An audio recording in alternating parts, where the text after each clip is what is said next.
இன்னமும் 10th and 12th பாடம் எடுத்துட்டு இருப்பாங்க. 5000 ரூபாய் சம்பளத்துக்கு வேலை பார்க்குறவங்களும் இருக்காங்க. நம்ப முடியுதா? ஒரு அழகான ஒரு அடிமையை தான் அவங்க தேடுவாங்க. போயிட்டு கழுவி மட்டும் தான் டீச்சர் உடலை, மிச்சம் எல்லா வேலையும் பார்த்தாச்சு. அதையுமே சிலர் பார்க்குறாங்க பால்வாடியில். என் பையன் வந்து இப்படி தான் இருப்பான். உன் பையன் உன் வீட்டில் அப்படி இருந்துட்டு போகிறான், ஸ்கூலில் எப்படி இருக்கணும்? டீச்சருக்கு ஒபீடியண்டாக தானே இருக்கணும்.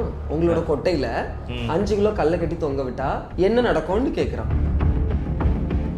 இந்த உலகத்தில் எழுதப்பட்ட மிகப்பெரிய ஒரு பொய் என்னை பொறுத்த வரைக்கும் என்னன்னு பார்த்தீங்கன்னா, படித்தா எல்லாம் மாறிடும். ஸ்ட்ரகிள் அப்படின்னா காலையிலேருந்து சாயங்காலம் வரைக்கும் டீச்சர்ஸ் வந்து நின்றுக்கிட்டே தான் இருக்கணும். சேலரி கிரெடிட்டே ஆகாது. 1ஆம் தேதி சேலரி கிடைக்காது. 1லே 10ஆம் தேதி ஆகும், 15ஆம் தேதி ஆகும், சில இதில் 2-3 மாதம் 4 மாதம் அப்படி ஆகும். ஏன்னா ஸ்டூடெண்ட்ஸ் வந்து என்னது வரவா, நாங்கள் என்னதான் செல்லவா. அந்த வரவே எங்களால் தான் வருதுன்னு அந்த மக்கு சாம்பிராணிகளுக்கு என்ன செய்யாது. ஒரு கால் திரும்ப பண்ணல. இத்தனைக்கும் அவன் வந்து மேல் ரூமில் தான் இருக்கான், நான் கீழ் ரூமில் தான் இருக்கேன். இதில் வந்து நான் அவைவன் சொல்கிறதுனால நீங்கள் கோச்சிக்க வேண்டாம். என்னோட அனுபவத்தில் அவங்களுக்கு அது மரியாதை தேவை கிடையாது. ஒரு நிமிஷம் லேட்டாக போய்ட்டு அந்த ஒரு நாள் நான் லேட்டாக போனதுக்கு எனக்கு சம்பளம் பிடிக்கும். ஒரு டீக்காக நான் சண்டை போட்டு இன்னைக்கு அந்த ஸ்கூலில் எல்லாரும் டீ குடிக்கிறாங்க. நீங்கள் உங்கள் வேலையை நீங்கள் கரெக்டாக பாருங்கள். நீங்கள் மேனேஜ்மெண்ட்டுக்கு அடிமையாக இருக்கிறத விட நீங்கள் ஒரு ஆசிரியராக நடந்துக்கோங்கன்னு சொல்லுவேன். நான் உட்காந்துருக்கேன், நேராக வந்து ஒரு சேரை போட்டு இப்படி ஒரு படத்தில் வர மாதிரி கரெக்ட் போட்டு வந்து உட்காடுறான். முன்ன எப்படி இருக்கும்?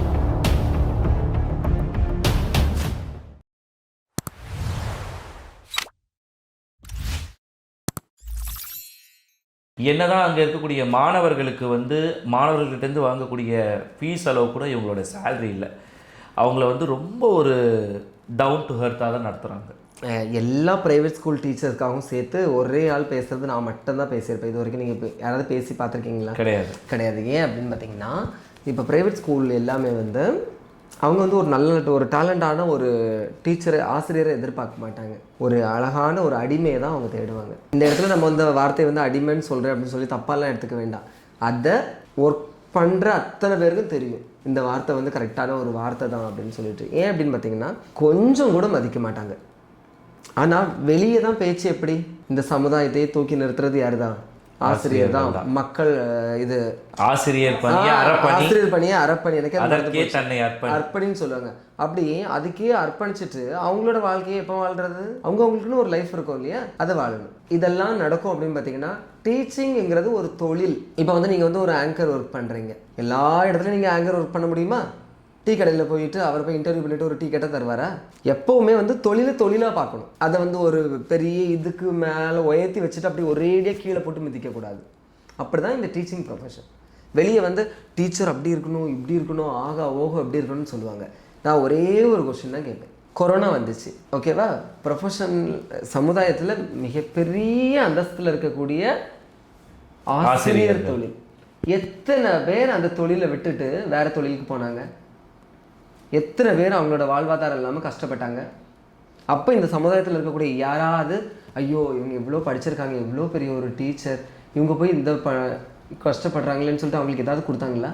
கிடையாது. இப்போலாம் வராதவங்க இப்போ நான் வந்து ஒரு ரீல்ஸ் போட்டாலோ மாடல் ட்ரெஸ்ஸை போட்டாலோ நீங்கள் டீச்சிங் அவமானப்படுத்துறீங்க, அதை படுத்துறீங்க, இதை படுத்துறீங்க. இப்போ இது என்ன நியாயம்? ஃபாரின்ல எல்லாம் பார்த்துருக்கீங்களா? அது வந்து ஒரு தொழில். அதனால தான் அதர் கண்ட்ரிஸ் வந்து என்ன ஆகுது, நல்ல டெவலப்மெண்ட் ஆகுது. இப்போ நீங்கள் சிம்பிளாக நீங்கள் எடுத்துக்கோங்க, அதர் கண்ட்ரீஸில் ரிவர் தான். இங்கே தான் ரிவர் எல்லாம் என்னது? ரிவர் எல்லாம் தெய்வம். ஆனால் அந்த ரிவரில் தான் அவ்வளோ சாக்கடையும் கலக்குது. கரெக்டு தானே? உண்மை. அதே மாதிரி தான் இந்த டீச்சிங் ப்ரொஃபஷனல். பேர் தான் இப்படி, ஆனால் உள்ள வந்து அவங்கள மதிக்கிறது கிடையாது. அந்த மேனேஜ்மெண்ட் அடிமைகள்லாம் எப்படி நடத்துவாங்க அப்படின்னு பார்த்தீங்கன்னா, ஏய் இங்கே வா, இப்படி தான் கூப்பிடுவான் ஸ்கூல் வச்சுருக்கவன். அது மாதிரி சேலரிலாம் பார்த்தீங்கன்னா நீங்கள் நினைக்கிற மாதிரி அவங்களுக்கு வந்து நீங்கள் பெரிய லெவல் சேலரிலாம் ஒன்றும் இருக்காது. இன்னமும் 10th and 12th பாடம் எடுத்துகிட்டு இருப்பாங்க.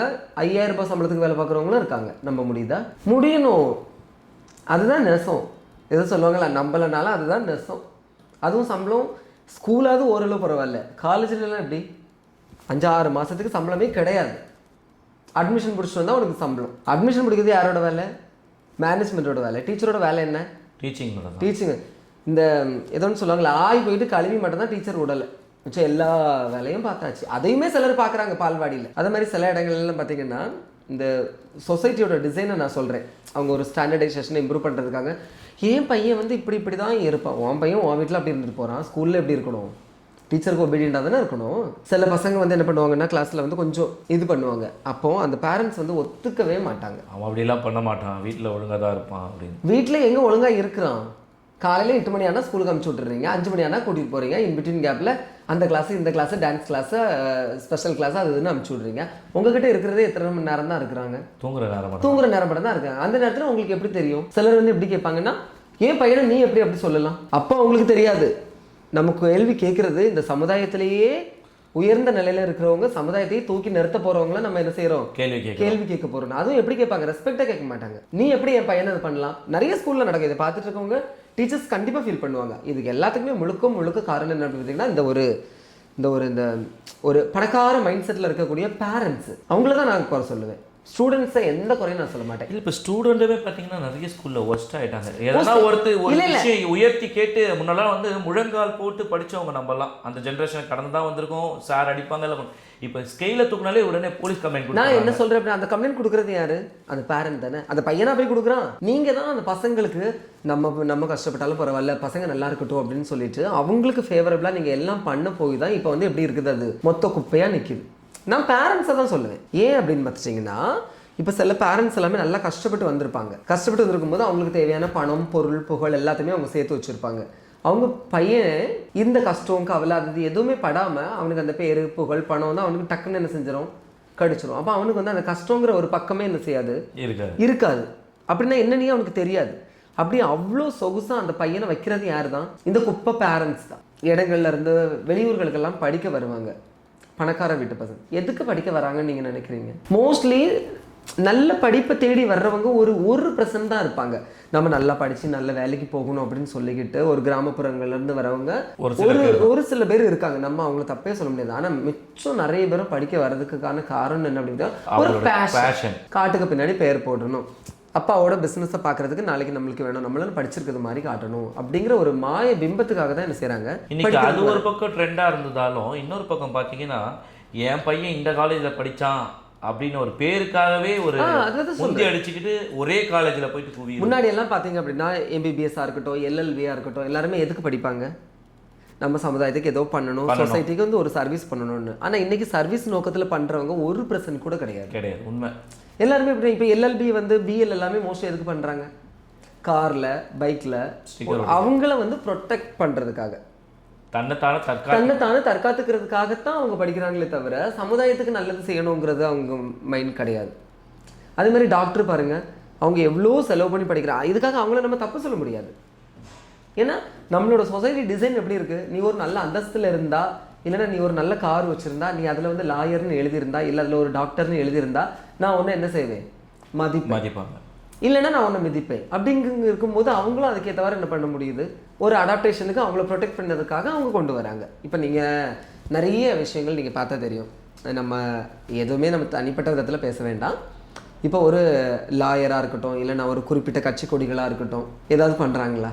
அதே சைக்கிளில் போகிறவன் ஏதாவது ஒரு தப்பு பண்ணான்னா அதை காத்த பிடிங்க விடுறாங்க. சொல்ல வரது உங்களுக்கு புரியுது? இந்த சமுதாயத்தோட டிசைன் வந்து நம்மளுக்கு அப்படி. இந்த சமுதாயம் ஆல்ரெடி வந்து டிசைன் பண்ணிட்டாங்க. அந்த டிசைனுக்கு ஏற்ற மாதிரி இவங்க தன்னைத்தானே அதை வடிவமைக்கிறாங்க. அப்படியே அதனால அந்த படிப்பு அது மாதிரி இந்த உலகத்தில் எழுதப்பட்ட மிகப்பெரிய ஒரு பொய் என்னை பொறுத்த வரைக்கும் என்னன்னு பார்த்தீங்கன்னா, படித்தா எல்லாம் மாறிடும் அப்படின்னு சொல்லி எல்லாரையும் படிக்க வச்சு கார்பரேட்காரன் என்ன பண்ணான், சம்பாதிக்க ஆரம்பித்தால்தனமா ஒரு விஷயத்தை வந்து இது பண்ணிட்டு உருவாக்கி நம்மளை படிக்க வச்சாங்க. படிக்க வச்சு இப்போ என்ன மாறிடுச்சு? இப்போ நீங்க சொல்ற இதே விஷயம் இப்போ சமீப காலத்துல ஒரு பேசும் பொருளா இருக்குது. படிக்கிறதுனால என்ன கிடைக்குது? எதுவுமே கிடையாது.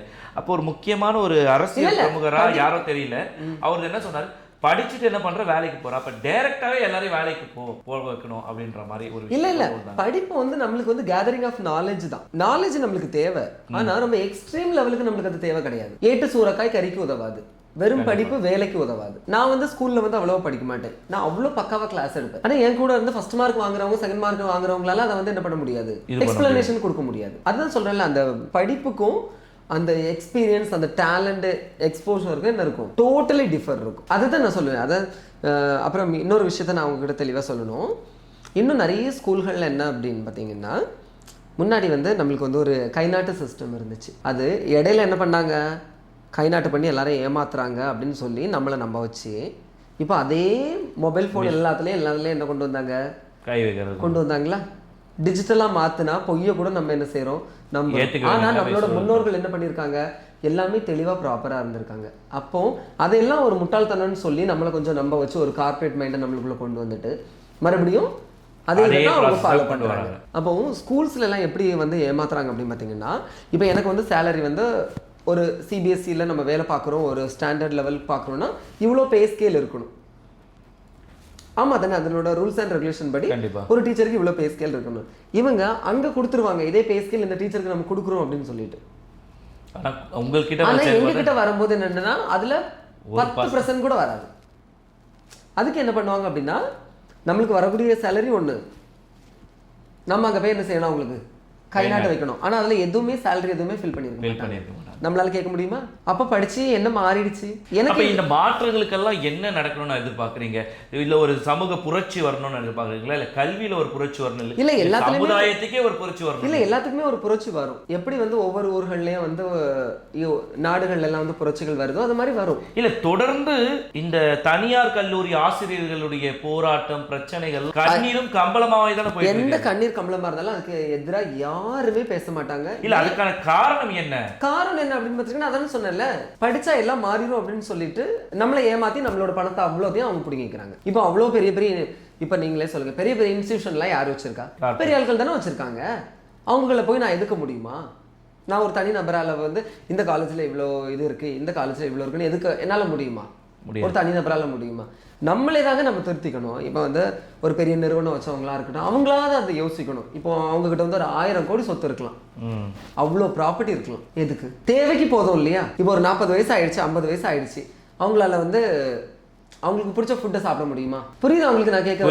1000 கோடி இருக்கு உங்ககிட்ட, 50 வருஷம் 50 வயசு கழிஞ்சிருச்சு, நீங்க நினைச்சது எதுவுமே உங்களால சாப்பிட முடியல. அப்ப அந்த 1000 கோடி உங்களுக்கு எதுக்கு? நம்ம மக்களும் திருந்து போறது கிடையாது, கார்பரேட் மைண்டே என்ன பண்ண போறது கிடையாது, திருந்த போகிறது கிடையாது. ஒவ்வொரு நாளுக்கு நாளும் இது அதிகரிச்சுட்டே தான் இருக்கும். ஏன்னா இப்போ கூட பார்த்தீங்கன்னா பேரண்ட் வந்து ஒரு ஸ்கூலில் வந்து போராட்டம் பண்ணாங்க. எப்படின்னா, இங்கே வந்து ஃபீஸ் ஜாஸ்தியாக இருக்குது அப்படின்னு சொன்னாங்க. அதை விட எவ்வளோ நல்ல கவர்மெண்ட் ஸ்கூல் இருக்கு, கவர்மெண்ட் எய்டட் ஸ்கூல் எவ்வளோ இருக்கு, அங்கெல்லாம் நீங்க சேர்க்க மாட்டீங்களா? இல்ல என்ன பொறுத்தவரை இதுக்கு என்ன ஒரு முடிவுனா, எல்லா அரசாங்கத்துடைய உடைமையா மாற்றப்படணும். நானும் அதை தான் இது. ஆனா அது மாறும்னு நினைக்கிறீங்களா? கண்டிப்பா மாற்றம் ஒன்றுதான் மாறலாம். ஒரு 15 இயர் கொஞ்சம் இயர் எடுக்கும், அது கண்டிப்பா மாறும்.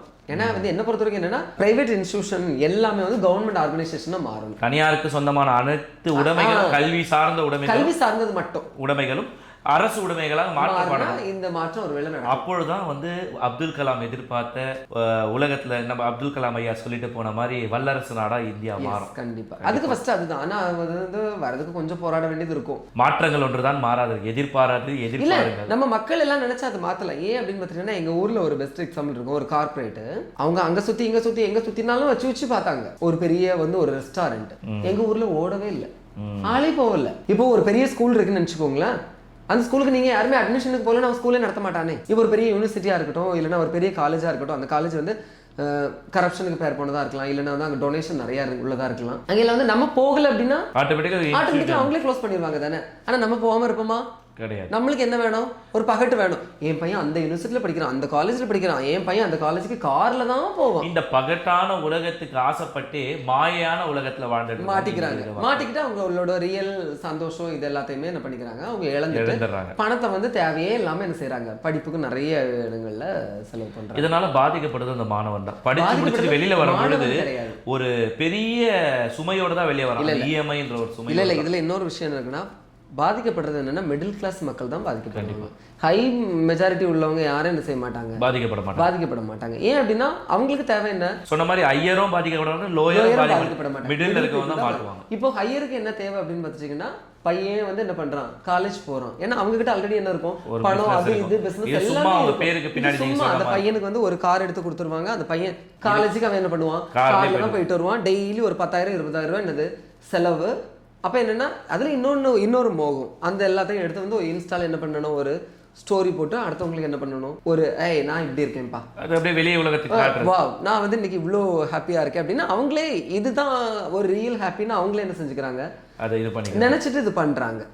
அப்படிங்கிற ஒரு பகட்டு இதை தான் என்ன செய்கிறாங்க, பேரண்ட்டுமே அந்த ஸ்டூடெண்ட்ஸ்க்கு என்கரேஜ் பண்ணுறாங்க. ஸோ அதனால நான் சொன்னதில் ஏதாவது தப்பு இருக்கா? பேரண்ட்ஸ் மேலே தான் எல்லா தப்பு, ஸ்டூடெண்ட்ஸ் மேலே எந்த தப்பும் கிடையாது. ஸ்டூடெண்ட்ஸ் எல்லாமே ரொம்ப தெளிவு தான்.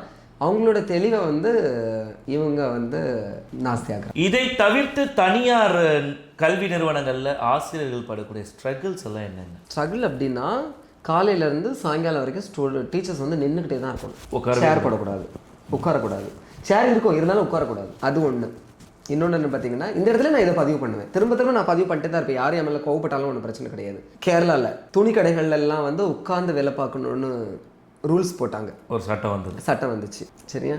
அப்பயே இங்கே வந்து அந்த அவ்வளோ சமுதாயத்தை தூக்கி நிறுத்தக்கூடிய டீச்சர்னு சொல்லக்கூடிய ஒரு உயர் அங்கீகரிக்கக்கூடிய இடத்துல இருக்கக்கூடியவங்களுக்கு ஏன் இந்த மாதிரியான ஒரு இது கிடைக்கல? எவ்வளோ பேசினாலும் அது என்ன செய்யாது, கிடைக்காது. ஓகேவா? அது ஒரு பெரிய ஸ்ட்ரகிள். அப்புறம் இன்னொன்று என்னென்னு பார்த்தீங்கன்னா, சேலரி ஒழுங்காக கிடைக்காது. எந்த ஒரு ப்ரைவேட் ஸ்கூல்லையுமே ஒரு 10% இருக்கும். நல்ல எஜுகேஷன் மைண்டில் உள்ளவங்க இருப்பாங்க. சேலரி கிரெடிட்டே ஆகாது. 1ஆம் தேதி சேலரி கிடைக்காது. ஒன்லே 10ஆம் தேதி ஆகும், 15ஆம் தேதி ஆகும், சில இதில் 2-3 மாதம் 4 மாதம் அப்படி ஆகும். அப்படி உள்ளவங்களும் இருக்காங்க. இப்போ ஸ்கூல்ஸ் வந்து ரீஓப்பன் பண்ணுறாங்க. ஜூன் 5ஆம் தேதி ரீஓப்பன் பண்ணுறாங்க. சரியா? ஆனால் எங்களெல்லாம் எத்தனை மணிக்கு எப்போவுமே வர சொல்லிடுவாங்க? மேலே வர சொல்லுவாங்க. இல்லைனா வந்து ஜூன் வந்து 1ஆம் தேதியே வாங்க, 4 நாள் அப்படின்னு சொல்லுவாங்க. அந்த 4 நாளும் நம்மளுக்கு ஹாஸ்டலில் நல்ல சாப்பாடு போட மாட்டானுங்க. ஒரு சோறு, ஒரு ரசம். இதே ஸ்டூடெண்ட்ஸ் வந்துட்டாங்கன்னு நினச்சிக்கோங்களா, பலதரப்பட்டதான் வந்துடும். ஏன்னா ஸ்டூடெண்ட்ஸ் வந்து என்னது வரவா, நாங்கள் என்னதான் செல்லவா. அந்த வரவே எங்களால் தான் வருதுன்னு அந்த மக்கு சாம்பிராணிகளுக்கு என்ன செய்யாது. அதான் நான் சொல்லல, நான் வேலை பார்த்த ஒரு ஸ்கூலில் பார்த்துக்கோங்க, அந்த எனக்கு ஒரு நாள் உயிர் போகிற அளவுக்கு ஃபீவர். மோஸ்ட்லி இன்னொரு விஷயம் நீங்கள் பார்த்துருக்கீங்களா, ப்ரைவேட் ஸ்கூல் வந்து ஹாஸ்டல் ஓரியன்டாக இருக்குது. ஊருக்கு ஒதுக்குப்புறமா இல்லைன்னா மலையடி ஏதோ ஒரு இடத்துல ஒரு அமைதியான இடத்துல தான் இருக்கும். அங்கே என்ன நடந்தாலும் வெளியே தெரியாது. இன்னொன்று, நம்ம இஷ்டம் முடிச்ச நேரத்துக்கு வெளியே போகவும் முடியாது, வரவும் முடியாது. அப்போ ஒரு நாள் எனக்கு பயங்கரமான ஒரு ஃபீவர். ஹாஸ்பிட்டலுக்கு போகணும். டேப்லெட் போட்டு பார்த்தா எனக்கு சரியாகல. ஹாஸ்பிட்டல் போய் இன்ஜெக்ஷன் போட்டால் தான் சரியாகும். சுற்றி ஒரு கொஞ்சம் தூரத்துக்கு என்ன கிடையாது, எதுவுமே கிடையாது. அப்போ வந்து நான் அந்த பிரின்சிபல்கிட்ட நான் சொல்கிறேன், எனக்கு ஃபீவராக இருக்குது அப்படின்னு சொல்லிட்டு. ஒரு கால் திரும்ப பண்ணல. இத்தனைக்கும் அவன் வந்து மேல் ரூமில் தான் இருக்கான், நான் கீழ் ரூமில் தான் இருக்கேன். இதில் வந்து நான் அவைவன்னு சொல்கிறதுனால நீங்கள் கோச்சிக்க வேண்டாம். என்னோட அனுபவத்தில் அவங்களுக்கு அது மரியாதை தேவை கிடையாது. ஏன்னா அவங்க வந்து அந்த மரியாதைக்குள்ள ஆளுமே கிடையாது. ஏன்னா வயசானவங்க எப்படி இருப்பாங்க, ஒரு அனுபவத்தில் ஒரு பக்குவத்தில் இருப்பாங்க. ஆனால் இவங்கெல்லாம் அப்படிலாம் ஒன்றும் கிடையாது. அதனால அவங்களுக்கு அந்த மரியாதை போதும். அவங்க வந்து ஒன்றுமே கேட்கல. திருப்பி கால் பண்ணவும் இல்லை, ஒன்றும் பண்ணல. அவன் இருந்தானா செத்தானா ஒன்றும் பண்ணல, எதை பற்றியுமே யோசிக்கல. கோ ஸ்டாஃப் அவங்க தான் வந்து அவங்களோட பைக்கில் வந்து என்ன பண்ணுறாங்க, ஹாஸ்பிட்டலுக்கு கூட்டிகிட்டு போகிறாங்க. கூட்டிகிட்டு போயிட்டு இன்ஜெக்ஷன் போட்டு சரி அடுத்த நாள் நம்ம போகிறோம். மனசாட்சின்னு ஒன்றும் கிடையாது. அப்படி அந்த மனசாட்சி இல்லாமல் அந்த பணம் அப்படிங்கிறதெல்லாம் பண்ணி என்ன பண்ண போகிறாங்கன்னு எனக்கு தெரில. சும்மா அதில் நம்ம அப்படி கிராஸ் பண்ணுறோம். உங்களுக்கு ஃபீவர் சரியாயிடுச்சா, ஒரு வார்த்தையாவது கேட்கலாம் இல்லையா? நேற்று தான் ஃபோன் பேச முடியல, நேரில் பார்க்கும்போது கேட்கலாம் இல்லையா? அப்படி இருக்கும்போது உங்ககிட்ட என்ன ஒரு தலைமை பண்பு இருக்கும்? நீங்கள் எப்படி ஒரு பிரின்சிபலாக வந்து நீங்கள் இருக்க முடியும்? பிரின்சிபலாக இருக்கிறதுக்கு வந்து நிறைய வேணும், குவாலிட்டி வேணும். அதில் வந்து கேட்கவே இல்லை. அப்போ வந்து அவ்வளோ வந்து எனக்கு நான் வந்து நீங்கள் நிஜமாவேங்க, நான் எவ்வளோ கோமாளித்தனம் குரங்கு சாட்டை என்ன பண்ணாலும் என் பாடம் நடத்துறதுன்னு வந்துச்சுன்னா என்னை அடிச்சுக்க முடியாது. அது என் ஸ்டூடெண்ட்ஸ் அத்தனை பேருக்கும் தெரியும். நான் அவ்வளோ அழகாக பாடம் நடத்துவேன், அவ்வளோ அழகாக குழந்தைங்கள பார்த்துப்பேன். கண்டிப்பாக அது எங்களுக்குமே தெரியும், அது எல்லா பேரண்ட்ஸ்க்குமே தெரியும். என்கிட்ட படித்த குழந்தைங்களோட பேரண்ட்ஸ்க்கு தெரியும். அவ்வளோ இதான் நான் பண்ணுவேன். அப்படி இருக்கும்போது ஒரு நல்ல ஒரு ஆசிரியரை தக்க வச்சுக்கிறது யாரோட கையில் தான் இருக்குது, அந்த நிறுவனத்தோட. ஆனால் அந்த நிறுவனங்களுக்கெல்லாம் என்னென்னா, நம்ம நல்லா நடத்துகிறவங்க அங்கே தேவை கிடையாது. அவங்க சொல்கிறதெல்லாம் கேட்டு கும்பிடுறதாமி போடுறவங்க தான் அவங்களுக்கு வேணும். அவங்களுக்கு தேவை கூட கும்பிடு போடுறோம், அவங்க தான் வேணும். அப்புறம் வந்து அந்த பிரின்சிபல் வந்து பார்த்துட்டு போயாச்சு. அடுத்த நாள் இதே ஒரு வாரத்தில் என்ன பண்ணுதுன்னா, ஸ்டூடெண்ட்ஸ்க்கு என்ன வருது, ஃபீவர் வருது. ராத்திரி வந்து ஸ்கார்பியோ கார் வருது அவனை கூட்டிகிட்டு போகிறதுக்கு. ஏப்பா ரெண்டுமே ஒரு உயிர் தானே. நான் சமுதாயத்தை தூக்கி நிறுத்தக்கூடிய என்னது ஆசிரியர் தானே. எனக்கு ஒரு இன்ஜெக்ஷன் போட்டதுக்கு உனக்கு கார் கொண்டு வர முடியாதா? மாணவர்கள் நீங்க ஆரம்பத்துல சொன்ன மாதிரி உங்க எல்லாரையும் வந்து ஒரு செலவா தான் பாக்குறாங்களே தவிர எங்களை வந்து செலவா கூட பார்க்க மாட்டாங்க. அவனுக்கு வந்து நம்மளை பொறுத்த வரைக்கும் அவனுங்களுக்கு நம்ம ஒரு அடிமை அப்படிதான் அவனுக்கு பார்ப்பானுங்க. அந்த மேனேஜ்மெண்ட்ல உள்ளவனுங்க எல்லாருமே அப்படிதான் பார்ப்பானுங்க. ஆனா மீட்டிங் போடும்போது மட்டும் என்ன தெரியுமா பேசுவாங்க, நீங்க தான் இந்த சமுதாயத்தை தூக்கி நிறுத்தணும். எனக்குலாம் அப்படி வரும். நான் இதனாலேயே மோஸ்ட்லி வந்து பிரைவேட் ஸ்கூல்ல வெறுத்தது, நான் சொல்றது எல்லாமே பிரைவேட் தான், வெறுத்தது இது பண்றது எல்லாத்துக்கும் காரணமே அதுதான். அது மாதிரி பார்த்தீங்கன்னா காலையில் 7:30க்கு ஸ்பெஷல் கிளாஸ் வச்சுருப்பான். நம்ம 7:30க்கு போயிருப்போம். வாரத்தில் 5 நாள் நான் 7:30க்கு போகிறேன்னு நினச்சிக்கோங்களேன். ஒரு நாள் நான் லேட்டாக போயிட்டேன், ஒரு நிமிஷம் லேட்டாக போயிட்டேன். அந்த ஒரு நாள் நான் லேட்டாக போனதுக்கு எனக்கு சம்பளம் முடிப்பேன். நான் அந்த 6 நாள் சீக்கிரமாக போயிருப்பேன். 1.5 மணி நேரம் நான் அவனுக்கு எதுக்கு ஒர்க் பண்ணணும்? நான் இதெல்லாம் யோசிச்சு தான் நாங்கள் எல்லா ப்ரைவேட் ஸ்கூல்லையும் நான் சண்டை போட்டு தான் வெளியே வருவேன். போர்ஷன் முடிப்பேன், அது வரைக்கும் நான் அமைதியாக இருப்பேன். ஏன்னா வந்து ஸ்டூடெண்ட்ஸ்க்கு என்ன கொடுக்கணும், நம்மளால முடிஞ்சது கொடுக்கணும். அந்த போர்ஷன் முடிய வரைக்கும் நான் கம்முன்னு இருப்பேன். ஆனால் அவங்களுக்கு தெரியும் இவன் எப்படியும் சண்டைக்கு வருவான். இந்த மாதிரி விஷயங்களுக்கு எல்லாத்துக்கும் எனக்கு நான் சாப்பாடு போடலன்னா சண்டைக்கு போவேன். இந்த மாதிரி உள்ளதுக்கு எல்லாத்துக்கும் நான் சண்டைக்கு போனேன். யாருமே கேட்க மாட்டாங்க.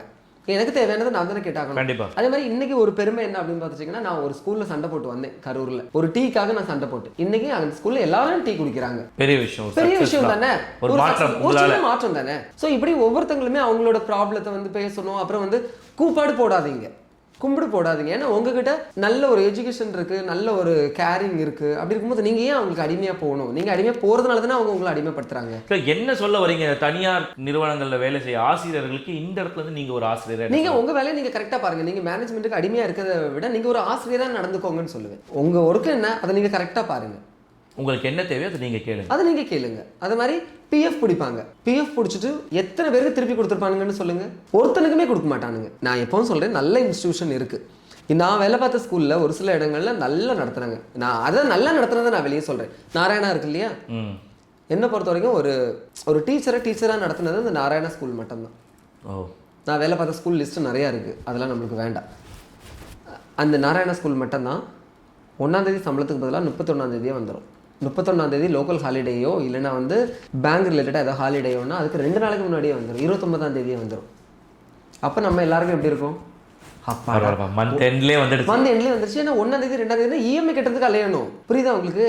அவனுக்கு என்ன பண்ணிடுவானுங்க அப்படின்னா ஈஸியாக என்ன பண்ணிடுவானுங்க, சண்டே உங்களுக்கு வராதுன்னு சொல்லிடுவாங்க. அதனால வரக்கூடிய ஸ்ட்ரகிள் நீங்க தான் சந்திக்கணும். ஸ்ட்ரகிள் நம்ம தானே சந்திக்கணும். ஒரு இஎம்ஐ நம்மளுக்கு வந்து டவுன் ஆச்சு அப்படின்னாக்கி நம்மளுக்கு என்ன ஆகும்? எவ்வளோ ஃபைன் போடுறாங்க, ஃபைன் மட்டும் அப்புறம் சிபில் அடி வாங்க. அப்படிங்கும்போது எல்லாமே ஒன்றுக்குள்ள ஒன்று என்னது, கனெக்ஷன்ல தான் இருக்கும். அப்படி இருக்கும்போது டீச்சரை நீங்க வந்து டீச்சரை பார்க்காட்டியும் பரவாயில்ல, நீங்க ஒரு மனுஷ ஜென்மமா அவங்கள மதிங்க. அதை தான் நான் சொல்லுவேன். அது மாதிரி நான் இன்னொரு ஸ்கூல்ல சிதம்பரத்துலன்னு நினைக்கிறேன், ஏதோ ஒரு ஸ்கூல்ல நான் ஒர்க் பண்ணியிருக்கேன். அந்த ஆள் ஸ்கூல் நடத்துறவர் கொஞ்சம் பெரிய ஆள், அவருக்கு என்னன்னே தெரியாது. நான் உட்காந்துருக்கேன், நேராக வந்து ஒரு சேரை போட்டு இப்படி ஒரு படத்தில் வர மாதிரி கரெக்ட் போட்டு வந்து உட்காடுறான் முன்ன. எப்படி இருக்கும்? அதை ஆப்போசிட்ல இருந்து பார்க்கக்கூடிய ஸ்டூடெண்டோட மென்டாலிட்டி எப்படி இருக்கும்? அப்போ உனக்கு கொஞ்சம் கூட அறிவில்லை. இதுதான் இங்கே பணம் பணம் பணம் பணம் பணம் அதிகாரம், அது மட்டும்தான் இங்கே. மற்ற எல்லாம் வேஸ்ட்டுங்கிற ஒரு நிலைமைக்கு என்ன செய்கிறாங்க, மக்களை வந்து கொண்டு வராங்க, டிசைன் பண்ணுறாங்க. கண்டிப்பாக நீங்கள் எதிர்பார்த்த அந்த மாற்றங்கள்லாம் கூடிய விரைவில் அமையணும்ட்டு நாங்களும் வெயிட் பண்ணிட்டு நடந்தா சந்தோஷம் தான். நான் மட்டுமே பேசி ஒன்றும் பண்ண முடியாது. எல்லாத்தையும் சொல்லிட்டு வரும்பொழுது உங்களுக்கு இந்த சமூகத்தில் வந்து நீங்கள் நடக்கிற ஒவ்வொரு விஷயங்களுக்கும் நீங்கள் வந்து ஒரு போர்க்கோடி தூக்குறீங்க. அப்படி இருக்கும்பொழுது இதே பிளாக் ஸ்டார் வந்து இன்ஸ்டாவில் உங்களை யாருன்னா கமெண்ட் பண்ணால் கூட அந்த கமெண்ட்டுக்கு ஓப்பன் பண்ணி டைம் எடுத்து அவங்களுக்கு ஒரு விளக்கம் கொடுக்குறீங்க. அது உங்களால் மட்டும்தான் முடியும். நான் எவ்வளோ பேரை பார்த்துருக்கேன், அது உங்களால் மட்டும். அது எப்படி உங்களால் முடியுது?